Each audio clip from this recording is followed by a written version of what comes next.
वही गए वो जमाने जब लड़की को घर वाले साड़ी पहनाना सिखाकर ससुराल भेजा करते थे। अब तो अरे क्या सारा दिन ये सड़ा सा पैजामा पहनकर घुमा करती है। अरे कभी चुन्नी वाला सूट भी पहना कर। चुन्नी वाला सूट उसमें कौन सा बड़ा काम है। ये लो। राधा अंदर जाती है, पजामे के ऊपर ही कुर्ता और दुपट्टा डाल आती है। हैप्पी सासू माँ, अब तो पैजामे से कोई दिक्कत नहीं है ना। सास राधा को देखती है।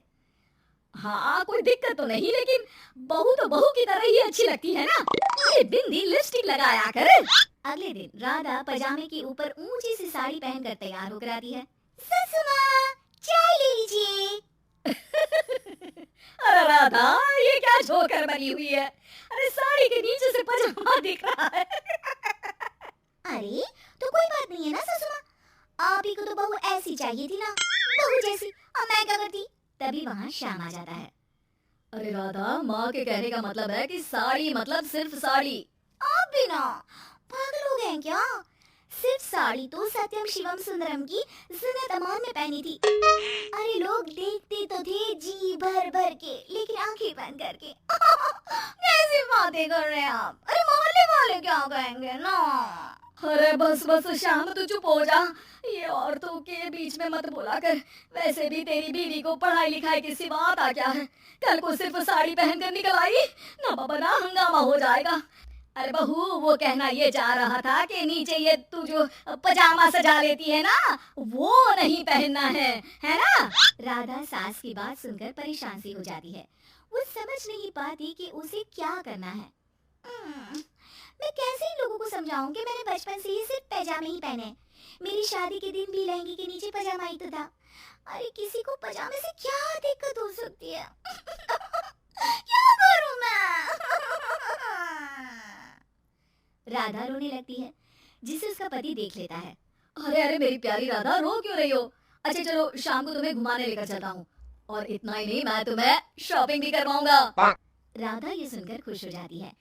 ओह, आइसक्रीम के साथ शॉपिंग, वाह। मैं भी लिस्ट बना लेती हूँ कि क्या क्या लेना है मुझे। बस फिर क्या था, राधा बैठ जाती है लिस्ट बनाने। माँ देख, तेरी सारी समस्या का मैंने समाधान कर दिया।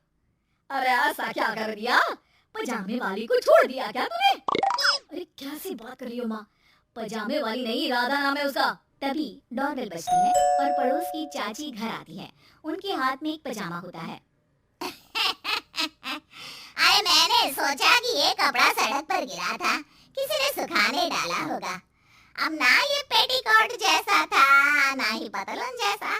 तभी मैं समझ गई ये राधा बहू का पजामा होगा, तो पहन दिए ना ये। अरे चाहे पार्टी वेयर हो या फिर घर का कपड़ा, तुम्हारे बेटे की शादी के एल्बम देख रही थी, बहू ने तो लहंगे के नीचे भी पजामा पहना था। ठीक है चाची, दे दिया ना पजामा। अब पजामा पुराण मत सुनाओ, चली जाओ। चाचा जी के खांसने की आवाज आ रही है, जाकर पानी दे आओ उन्हें। अरे हाँ हाँ, जोरू का गुलाम जा रही हूँ मैं। चाची के जाने के बाद, अरे अड़ोस पड़ोस वालों को बोलकर क्या फायदा होगा बेटा, अब तो घर मशहूर हो जाना ही है पजामे वाली बहू के नाम से। तभी वहाँ ससुर आ जाते हैं। अरे वो पीछे वाले घर के शर्मा जी ने तो घर के पोस्टल एड्रेस में यही लिखना शुरू कर दिया है, पजामे वाली बहू के घर के पीछे गली नंबर 7। अरे बस बस, आ गए तुम, दुकान आज जल्दी बंद कर दी। अरे क्या करूं, ये टाइट पैंट पहनकर बैठा नहीं जाता दुकान में। ज्यादा देर हुई तो थोड़ी देर पीठ सीधी करने घर चला आया। वैसे आज माँ बेटा साथ में क्या बातें कर रहे हैं। हाँ अरे हाँ, बातों से याद आया, बोल रहा है कि पजामे वाली प्रॉब्लम का सलूशन ढूंढ लाया है। जरा बता दो बेटा, क्या समाधान निकाला है। वो मैं ना माँ, आज राधा को शॉपिंग के लिए ले जा रहा हूँ। अरे बेटा क्या बात है, कितनी अच्छी बात है। हाँ माँ, इतना ही नहीं, वो तो पूरी लिस्ट तैयार कर रही है कि वो क्या क्या खरीदेगी। जब इतना खरीदेगी तो कुछ अलग तो पहनेगी ना। उधर राधा बाजार जाने के लिए पजामा टी शर्ट पहनकर तैयार हो जाती है। चलिए जी, मुझे काफी सामान लेना है। पति श्याम उसे बाजार ले जाता है, जहाँ राधा एक नहीं दो नहीं बल्कि 12 पजामे खरीदती है, वो भी अलग अलग रंगों के। और वो सारे पजामे लेकर घर आ जाती है। अरे आगे बहू रानी, क्या लेकर आई हो। पिताजी ये देखिए, आपके लिए ये पजामा लेकर आई हूँ, प्योर खादी का है। एलिगेंट लुक में इसे आप दुकान में भी पहनकर जा सकते हैं। और खुद के लिए ये 12 पजामे, हर रंग हर प्रिंट के। राधा अपने कमरे में चली जाती है, लेकिन सास सर पर हाथ रखकर बैठ जाती है। अरे फूटी किस्मत, भाग्य में साफ सुथरी सजी धजी बहू दिखना लिखाई नहीं है तो क्या किया जा सकता है। अरे बाजार गई भी तो क्या लेकर आई ये सड़े पैजामे। राधा इस बार फिर सास का रोना सुन लेती है। मैं क्या करूं भगवान, साड़ी में डर लगता है कि कहीं फंस कर गिर न जाऊं। माँ जी को पजामे से नफरत है, लेकिन एक अच्छी बहू होने के नाते मैं अपना पहनावा माँ जी के लिए जरूर बदलने की कोशिश करूंगी। हाँ भगवान जी। अगले दिन राधा बिना पजामे वाली साड़ी पहनकर सास के पास खड़ी हो जाती है। हाय सूरज आज कहाँ से निकला है। अरे राधा बहू ने साड़ी पहनी है, वो भी पजामे के बिना। अरे वाह वाह बहू, तू तो राजकुमारी लग रही है। अरे लेकिन एक जगह खड़ी क्यों है। वो माँ जी इसलिए कि मैं गिर सकती हूँ। अरे हाँ जी, हमने तो 4 तल्ले के मकान को एक कर रखा था, ऊपर नीचे सारा घर संभाला था, वो भी साड़ी में।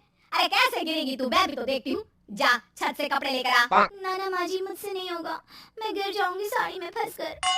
लेकिन सास नहीं मानती और राधा को साड़ी पहनकर छत पर जाना पड़ता है। लेकिन जैसे ही वो सारे सूखे कपड़े लेकर उतर रही होती है तो सीढ़ियों से गिर जाती है। फिर क्या? ओह, इनको काफी गहरी चोट आई है। लगता नहीं कि नहीं डॉक्टर साहब ऐसा मत बोलिए।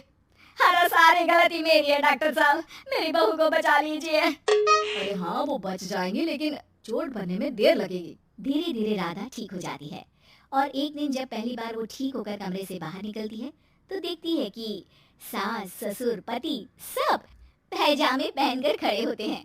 देखा बहू कैसा लग रहा है ये पैजामा। ऐसे बहू सही में ये बड़ा कंफर्टेबल है। हाँ अरे अब तो इसे पहनकर मैं इतने आराम से दुकान में बैठता हूँ कि कितने ही ग्राहक क्यों ना आ जाए, फटाफट काम होता है। मुझे माफ कर दीजिए माँ जी, मैं साड़ी पहनने की पूरी कोशिश करूंगी। अरे नहीं बहू, मुझे माफ कर दे। तूने घर के लिए मेरे लिए बहुत त्याग किया। बेटा इंसान पहनावे से नहीं बल्कि अपने कुशल व्यवहार से सबका प्यार पाता है। हमें तो अब बस पजामे वाली ही बहू चाहिए।